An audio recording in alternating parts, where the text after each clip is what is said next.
but to have domestic cat package. So domestic cat size, domestic cat temperament. They can live in your house. You know, they don't eat small children when you leave them alone for the weekend, that sort of thing. They might go after paper towel, but you know, Bounty loves us because we buy lots of Bounty for that reason.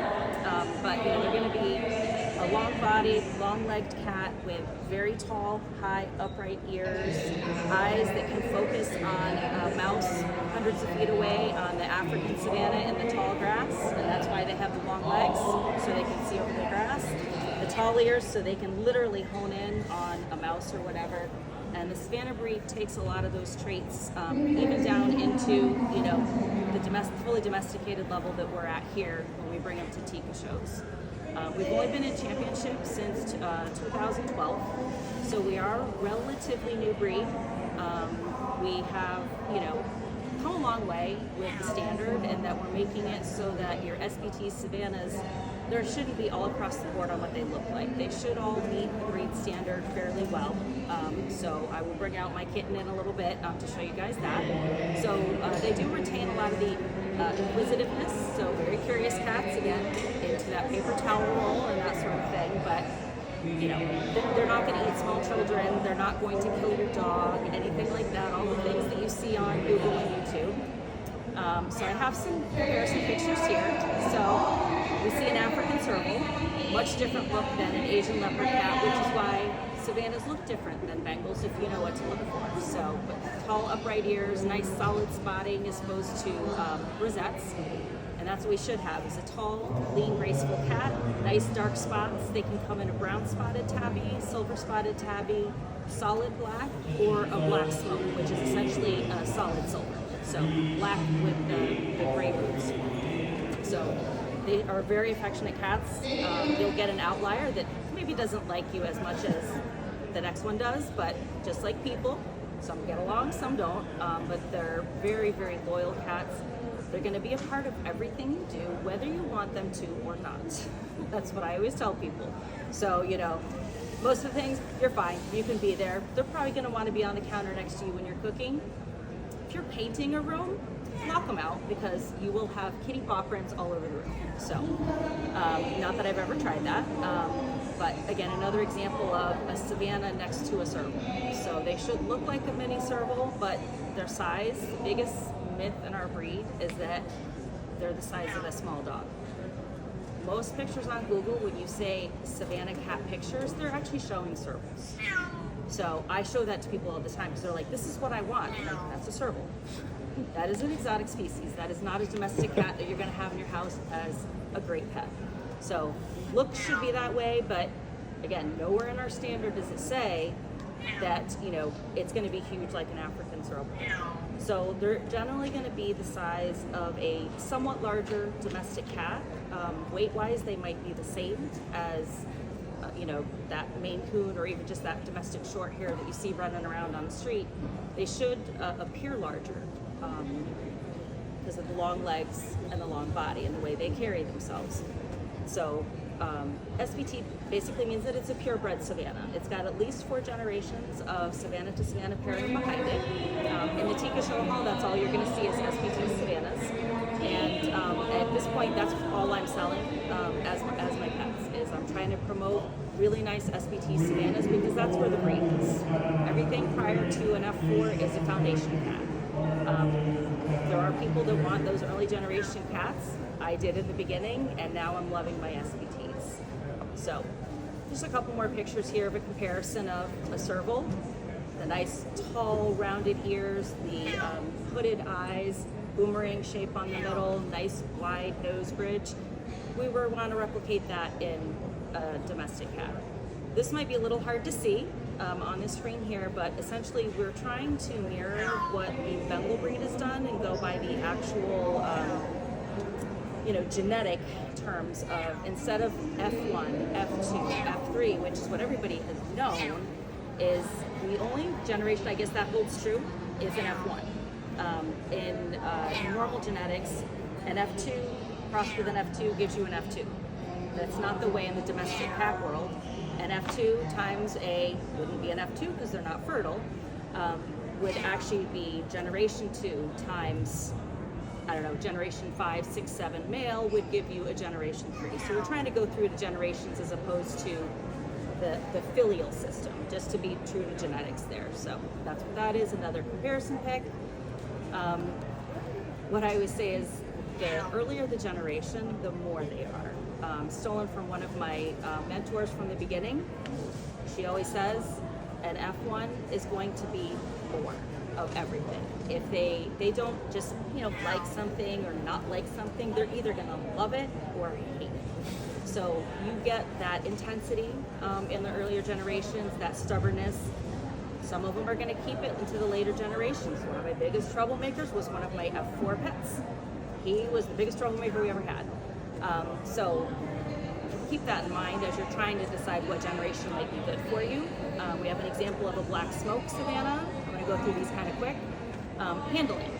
Again, they're not going to eat your cats, your dogs, their whatever. They're not going to be feral cats hiding, in your closet somewhere, or they shouldn't be if they're socialized correctly. They don't require any special handling more than any other high energy cat. So Abyssinians, Cornish Rex, Bengals, they're all high energy breeds.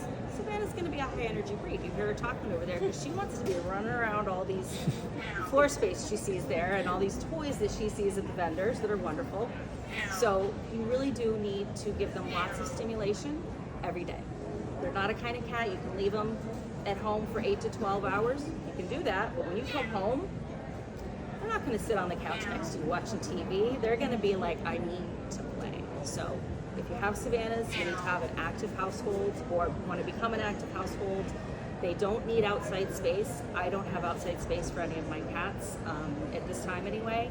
So they get lots of stimulation inside, lots of cat wheels, lots of tall trees, lots of, we don't have the shelves on the wall because I had a 3-legged one and he would have been right up there because that was my troublesome boy.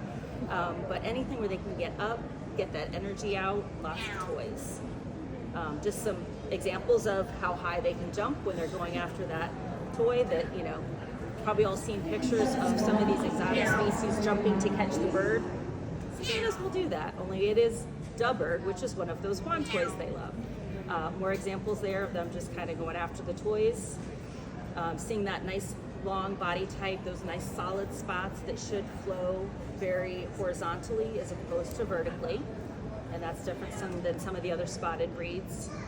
Do they have special requirements as far as diet? Do they only eat, mice and birds? And well, they do, but they've been processed. They can eat any food that domestic cats can eat. So, because they are domestic cats, people will say that. Well, what about a domestic cat? Savannahs are. Technically, from F1s to F20s, they're all domestic cats. F1s, we can argue sometimes, might be more of just the serval hybrid, but from F2 on, they are domestic cats. They should have high protein, low carb, high moisture diet, like any cat is, because they're obligate carnivores. But they don't need any special diets. Vet care if they can care for a cat, a vet can care for a Savannah. Some may argue that that's different, but that means that's not the right vet for you. So. Example of a silver spotted, which there are examples of here in the breed, the show hall. They also come in solid black. They look like literally little house panthers. You can see their spots, ghost spots in the bright enough light, so they're pretty cool to see. Temperament, very confident, alert, curious, friendly cats. Like I say, they are loyal. They love their people. If you have an earlier generation, they might not like every single person that walks in your house, but they usually tolerate strangers, and then you have some, like the one you're going to see in a few minutes, she just loves humans. Doesn't matter, she's not picky. Riding in a backpack there, and those were actually early generation cats there. And kids, can they live with kids? Absolutely. Most of mine, have gone to homes with kids, even though I don't have any 2-legged kids. Mine all have 3 or more legs, and they adapt right away. Other pets, do they get along with dogs? Yeah, they do. As long as the dogs are cat friendly and they respect their space and they like to play, they'll get along great. Do you want to have a Savannah cat with a Persian or a ragdoll as their only friend? Probably not. They will drive that other cat crazy with wanting to play. Again, It's mauling that child, as we see. Oh, there we go. Mauling another child again. Get them off the streets. Oh no, that kid is in trouble, you know. So, you know, they're just like any other regular domestic cat, you know. They love to be on shoulders. I have one of mine. I call her my litter supervisor, because if I'm gonna bend down and clean a litter box, she's on my back. So, anybody have any questions at this point, other than when we're gonna get the little kitten out? I'm gonna take you out this side. Here. So, here we have our fully domestic SVT Savannah. So this is actually a very young girl. She's 5 months old. This is only her second TV cat show. She's doing fantastic. You can see she's got a long body, long legs, nice solid spots. We're gonna do the judge thing, and we're gonna hang her upside down. You can see the ocelli on the back of her ears. So the prey thinks that she is. Have eyes there to scare her away. You can see she's gonna maul me when I hold her upside down and pet her belly. It's gonna be a little hard because she wants to pay attention to you guys and not the toys, but if you can see here, she's got very, very tall, upright, rounded ears. She's got a nice little brain shape to her eyes, nice thick nose bridge.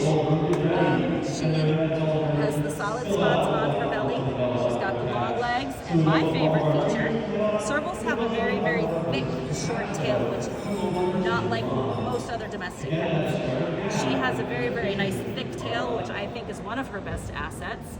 And as you can see, she's like, which toy is for me? But you know, she's very, very friendly. She's purring as we sit here, loves her pets.